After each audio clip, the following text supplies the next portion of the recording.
Jadi sebelumnya, si kambing terpaksa melawan anak buah si gondrong, termasuk si cepak yang berani-beraninya ingin membunuhnya.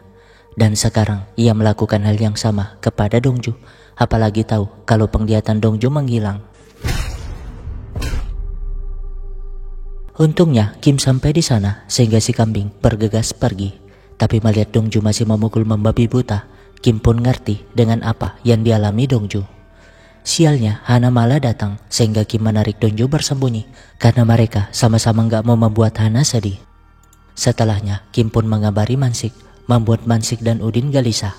Apalagi Hana malah datang bertanya keberadaan Dongju, dan mereka pun alasan dengan paniknya kalau Kim dan Dongju mengejar si Joyong. Nah, karena Joyong lepas, mereka pun melabrak si komisaris yang sok kesakitan, padahal kan Hana cuma menembaknya dengan peluru karet. Intinya, Mansik ingin komisaris mengakui perbuatannya yang telah membantu Joyong. Tapi komisaris jelas berkelit seperti ulat bulu, menyuruh anggotanya untuk segera mengobatinya. Di saat yang sama, penglihatan Dongju kembali, tapi sebagai saingan cinta sekaligus sahabat, si Kim rela menemaninya ke rumah sakit, membuat Dongju terdiam. Gak nyangka kalau Kim begitu perhatian kepadanya. Hana sendiri pulang dengan sangat gelisahnya akibat ponsel Dongju gak aktif. Mana Dongju berbulu juga gak ada di kandangnya karena sedang dibawa ke rumah sakit. Ya, entah kebetulan atau tidak, kedua Dongju sama-sama menyembunyikan penyakitnya kepada Hana. Beralih ke Joyong yang menyiksa wali kota karena gak berhasil menyembunyikannya dengan aman. Pokoknya sekarang ia gak mau tahu wali kota harus mengamankan rute pelarian dan pengiriman Candy ke Jepang melalui kapal. Menariknya, entah tipu muslihat apa yang dilakukan Joyong, anak buah Leo bernama Misa inilah yang setia menyelamatkan Joyong tadi. Bahkan sekarang mereka menggerebek si Gondrong yang berani-beraninya mencuri candy-nya. Gondrong sih minta candy-nya dibagi dua, namun ya, saking kuatnya Misa dibiarkan melawan mereka sendirian. Besoknya Hana cukup lega melihat kedua Dongju menunggu di sana. Yang pasti Dongju langsung memberikan cintanya biar Hana gak khawatir lagi. Gak berapa lama mereka mendapat kabar tentang kekacauan di gudang kosong semalam. Tapi melihat Dongju datang, Mansik tentu protes, tapi Dongju gak ambil pusing. Toh ia akan tambah sakit jika gak berbuat apa-apa. Namun lah, Udin malah keceplosan dong. Untung Kim segera mengalihkan Hana biar nggak tahu tentang apa yang dialami Dongju. Nah, setelah memeriksa TKP, yang mereka temukan hanya kulit kuaci dan beberapa bekas tembakan. Namun Candy yang harusnya ada di sana sudah dibawa kabur oleh Joyong. Anehnya, jalan kabur dari sana harus melewati 7 pos polisi, tapi Joyong yang tidak terdeteksi menimbulkan kecurigaan bahwa masih ada mata-mata selain anak buah Bejo yang meninggal kemarin. Dan satu-satunya yang mereka curigai adalah si Bejo. Nah, biar aman, mereka pun membahasnya di markas rahasia, di mana Hana menunjukkan daftar nama pejabat yang dicurigai terkoneksi dengan Joyong. Namun tiba-tiba Burhan muncul, bukan untuk menangkap si Dongju, tapi meluruskan kesalahpahaman mereka tentang komisaris.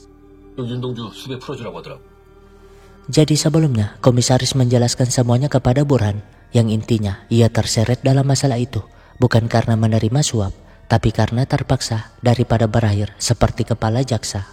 Membocorkan kalau kekuatan Joyong bukan hanya sekadar uang yang disita itu. Seketika Dongju ngerti kata-kata tersebut, menjelaskan kalau psikopat itu terbiasa menemukan kelemahan orang lain untuk mengendalikannya. Artinya Joyong memegang bukti kejahatan para pejabat yang namanya ada dalam daftar itu. Dan benar saja, saat diperiksa lebih detail, Hana menemukan kalau di Bea Cukai, Joyong awalnya ditugaskan di manajemen informasi yang tugasnya menginput dokumen kertas ke basis digital. Jadi saat itu Joyong gak sengaja menemukan dokumen beberapa perusahaan yang memasukkan pajak dan cukai barang ekspor impor, termasuk ekspedisi Chongil, di mana banyak pejabat yang terlibat di dalamnya. Ya, dengan dokumen itu Joyong dapat memeras banyak perusahaan dan menyuap para pejabat, membuatnya semakin lupa daratan, membunuh si Dolar, lalu menipu Leo untuk membasmi para geng gak jelas di kota itu, sehingga Joyong pun perlahan-lahan menguasai seluruh kota. Masalahnya sekarang bagaimana cara mereka mencari si Joyong. Namun 그냥 한남한테 물어보죠. 민주 형이야. Ya, menurut Dongju, mereka dapat memanfaatkan mata-mata yang ada dalam tim si Bajo agar Joyong membocorkan keberadaan dokumennya. Alhasil, Mansik dan Kim pun pura-pura mengadakan patroli dengan memberikan HT kepada tim si Bajo. Padahal HT itu sudah dipasangkan alat penyadap, dan yang jadi korban adalah Guangse. Akibat Gangnam cuma punya alat penyadap zaman dulu. Tapi dengan begitu, mereka pun berhasil mendeteksi mata-matanya yang selalu mengabari Joyong terkait semua gerakan mereka. Membuat Mansik sangat lega karena itu bukan si Bajo. Alhasil, Bajo yang marah langsung menghajar anak buahnya. Ya, dialah yang mengabari Joyong tentang keberadaan Hana waktu itu. Dan untuk anggota yang meninggal kemarin, mata-mata ini terpaksa membunuhnya karena anggotanya itu memergokinya. Terpaksa menjual integritasnya sebagai polisi akibat punya banyak hutang pinjol. Mereka sih ingin langsung memenjarakannya, tapi Dongju melarang karena ia tahu betul tabiat pecundang itu. Dan benar aja, Joyong tiba-tiba nelpon mata-matanya untuk memastikan jalur aman.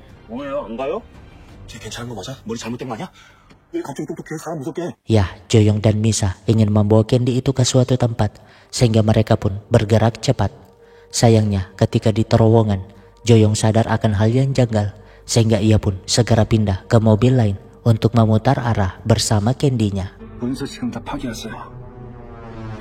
Meskipun gagal, mereka jadi tahu di mana Joyong menyembunyikan dokumen penting itu.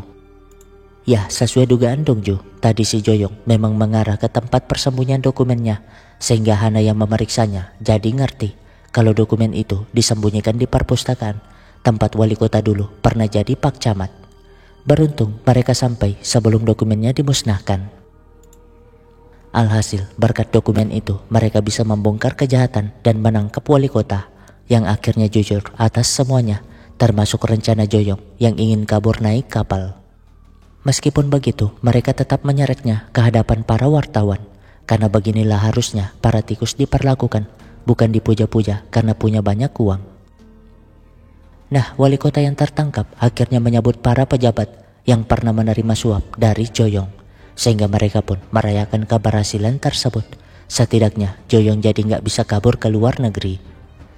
Hanya saja Dongju tiba-tiba kesakitan dan Kim yang sadar itu segera membawanya ke WC. Nah, setelah membersihkan mimisannya, Dongju pun ngaku baik-baik saja. Padahal mah ngancing baju aja ia nggak bisa, sehingga Kim lagi-lagi harus membantunya.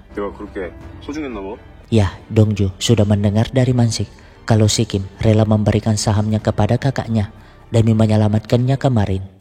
Sialnya, Hana muncul, tapi Mansik tiba-tiba datang karena menerima telepon dari rumah sakit. Ya, Ibu Gyeonggil akhirnya tersadar dari komanya sehingga Dongju dengan sangat lega menemuinya. Minta maaf karena dirinya sang ibu hampir saja meninggal. Tapi Ibu Gyeonggil justru berterima kasih karena ia sudah mendengar apa yang dilakukan Dongju. Minta maaf karena sebelumnya ia nggak ingin menemui Dongju lagi. Jadi mulai sekarang ia ingin Dongju menjadi anaknya. Berharap Dongju melupakan semua rasa bersalahnya terhadap Gyeonggil.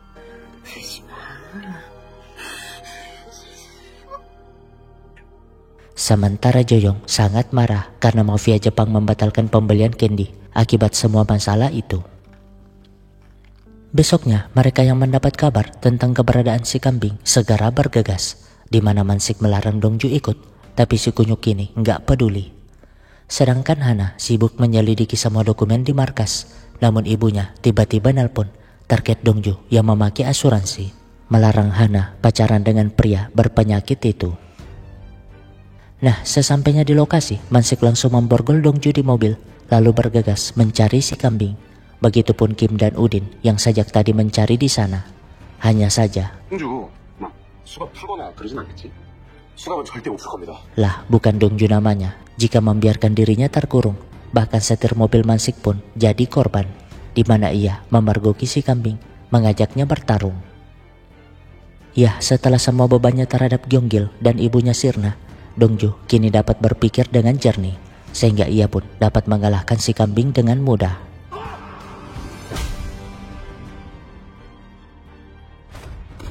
Gak berapa lama mereka pun datang, membuat Mansik lagi-lagi stres. Bukan karena Dongju yang kabur, tapi karena setir mobil tuanya rusak. Namun tiba-tiba Hana muncul dengan wajah gelisah karena sudah tahu kalau Dongju sakit, termasuk mereka yang menyembunyikan semua itu darinya. Untungnya Hana nggak tahu kalau penyakit Dongju sangat parah, sehingga Dongju masih dapat berkelit alasan kalau sakitnya tuh hanya sebatas luka luar. Masalahnya sekarang Joyong menemui para preman Terry bukan untuk menjual candy-nya, tapi memberi mereka candy gratis, entah apa rencananya. Di saat yang sama, Inarko yang sudah sembuh menjelaskan kepada Dongju kalau Joyong adalah orang gila yang lebih bajingan daripada yang Dongju bayangkan. 가지고 싶은 건 무조건 뺏고 자기가 갖지 못하면 망가뜨려야 직성이 풀리는. Jadi Inarko meminta Joyong berhati-hati sambil memberikan sebuah alamat, satu-satunya tempat tersisa untuk Joyong bersembunyi. Dengan begitu mereka pun bergegas ke lokasi, dan benar aja mereka berhasil menemukan candy-nya, di mana saat truk pengangkut candy berhasil dihentikan,